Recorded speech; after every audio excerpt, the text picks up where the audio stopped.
12 novembre 1942, au soir, les Allemands vont être complètement sur le sud de la France. Donc même Bias, on peut voir ici à Livre, voilà, la zone dirigée par l'État français, Vichy. Voilà. Donc, alors, pourquoi les Allemands vont envahir la zone sud?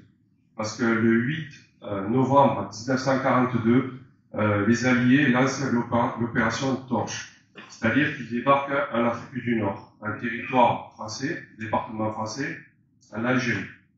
Donc, en représailles, Hitler lance l'ordre aux troupes qui étaient d'occupation donc en France d'envahir la zone libre à partir du 10 novembre 1942. Voilà, donc les Allemands au petit matin du 11 novembre vont franchir cette fameuse ligne de démarcation et seront ici sur Bias à partir du 12 novembre en fin d'après-midi. Voilà, donc on peut voir la France divisée donc en deux parties. Et là, je vais vous faire voir une vidéo, l'actualité d'époque. Bon, à l'époque, on voyait les actualités où? Au cinéma, on ne voyait pas à la télévision. Donc c'était projeté par la propagande, du moins allemande, dans le cinéma. Preußischen Mittelmeerküste. Direction de la Méditerranée. In den Morgenstunden des 11. November an der deutsch-französischen Demarkationslinie.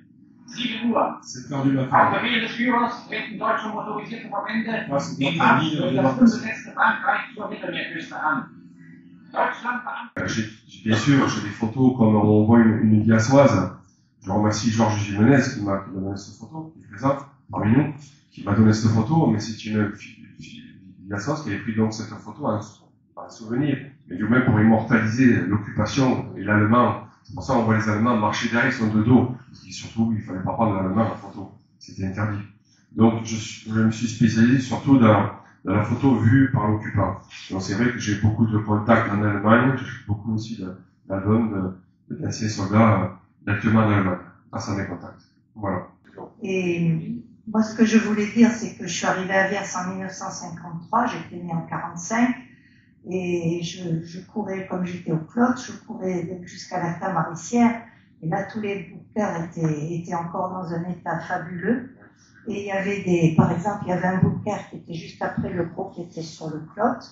Il y avait un bunker avec un rail en long, comme ça, et dessus, il y avait un chariot, et il devait y avoir eu des mitraillettes dessus, et on jouait avec mon frère et mes copains, sur ces trucs, on jouait aux Allemands, en fait, parce qu'à l'époque... Oui, bien sûr, à la guerre.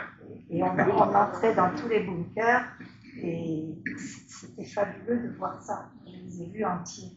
Enfin, presque entiers, oui, parce qu'ils avaient un peu explosé.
Canada.